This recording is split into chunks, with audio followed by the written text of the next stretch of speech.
Tetapi apa yang perlu dipahami juga, dan ini pintu masuk kita untuk memahami tubuh dan keberagaman tubuh adalah misalnya di dalam Astanga Yoga dari filosofi salah satu darsana atau filsafat di perspektif Hindu yang mengatakan bahwa ya dengan tubuh juga kita bisa mencapai spiritualitas. Jadi tubuh itu bagian dari cara kita memahami spiritualitas itu seperti apa, dan ada 8 tahap, dari tahap yang sifatnya internal, persiapan mental, sampai tahap-tahap memahami tubuh sendiri itu seperti apa.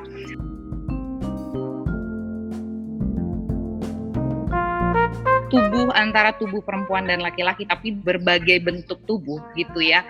Apa yang saya upayakan adalah misalnya disebut di kitab ya, di teks Weda di bagian Brihat Aranyaka Upanishad dikatakan bahwa dan saya kutip harafiah, saya terjemahkan di sini bahwa persatuan dua tubuh itu suatu proses yang juga luhur, suatu proses yang menyerap energi kosmos yang sifatnya tantrik gitu ya. Itu disebut di dalam tradisi Weda.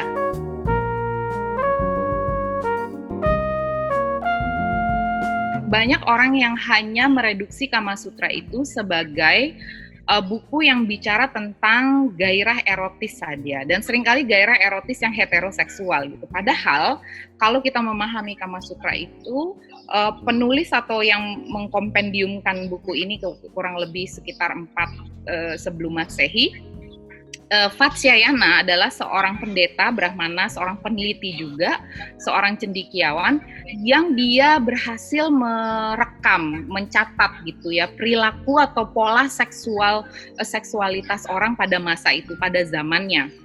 Nah, kalau teman-teman membaca di apa yang disampaikan oleh Vatsyayana, misalnya di bagian 2, dia bicara mengenai Auparistaka. Nah, Auparistaka itu bisa dipahami sebagai bentuk-bentuk ragam berciuman gitu. Tetapi juga ada penjelasan Auparistaka itu juga bicara mengenai persetubuhan yang lain. Karena tidak semua bentuk persetubuhan itu seperti dengan antara lelaki dan perempuan gitu. Tapi banyak cara tubuh bisa menikmati dirinya.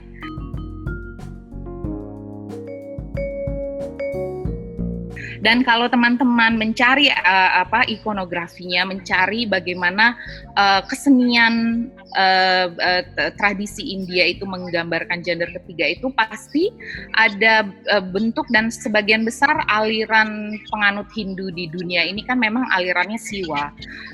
Di satu sisi kita bisa lihat di gambar ini misalnya Siwa yang mewakili aspek maskulin, lalu ada Parwati yang mewakili aspek feminin, dan ada pertemuan di antaranya gitu, di antara dua entitas ini.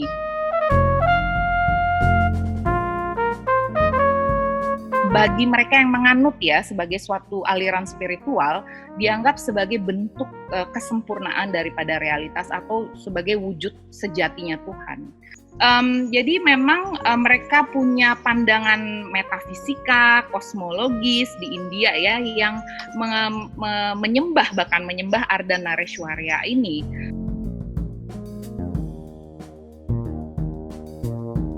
Karena orang Bali juga kan mereka juga tumbuh dengan membaca kisah-kisah seperti Mahabharata misalnya, yang punya tokoh-tokoh yang gendernya itu cair gitu, seperti Sri Kandi misalnya. Jadi cerita-cerita itu sudah membentuk pikiran, atau folklore itu sudah membentuk pikiran bahwa ya gender itu nggak cuma laki-laki dan perempuan.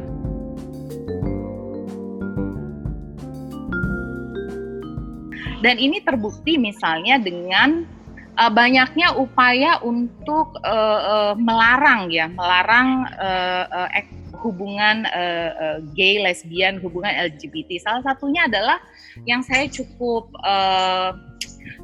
kecewa itu tahun 2018 PHDI mengeluarkan semacam fatwa atau semacam keputusan bahwa ada pelarangan terhadap atau LGBT itu dianggap suatu hubungan seksual yang terlarang. Memang pernyataan itu mendapatkan banyak kritik dan sebenarnya konteks daripada pernyataan itu terkait bukan hanya soal LGBT saja, tapi juga hubungan seks bebas misalnya. Mereka nggak pernah dengar cerita-cerita bahwa ini orang-orang misalnya kelas filsafat dan HAM, kami menghadirkan narasumber Kak Audi dari komunitas waria di Depok yang bercerita bagaimana sulitnya waria itu atau transpuan hidup ketika masa pandemi.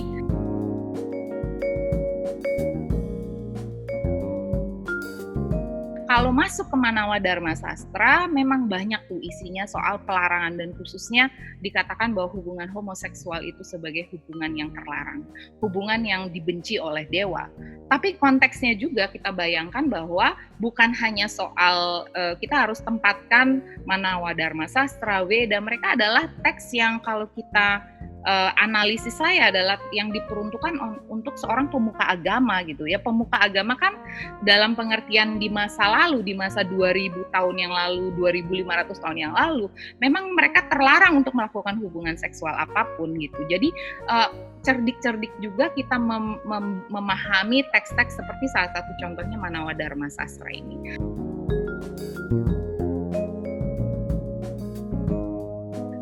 Kembali lagi pada pemahaman tentang tubuh, bahwa tubuh itu tubuh yang harus kita bisa pahami dari perspektif yang empati gitu ya, karena kita punya tubuh dan tubuh kita ini punya hal-hal mendasar ya, ingin dicintai, ingin mencintai, ingin kebebasan, itu hal-hal yang seringkali dilupakan gitu di dalam memahami agama. Sementara agama harusnya soal penghayatan hidup sehari-hari. Gimana caranya kalau kita bicara agama itu sesuatu yang jauh sekali sama pengalaman hidup individu-individunya.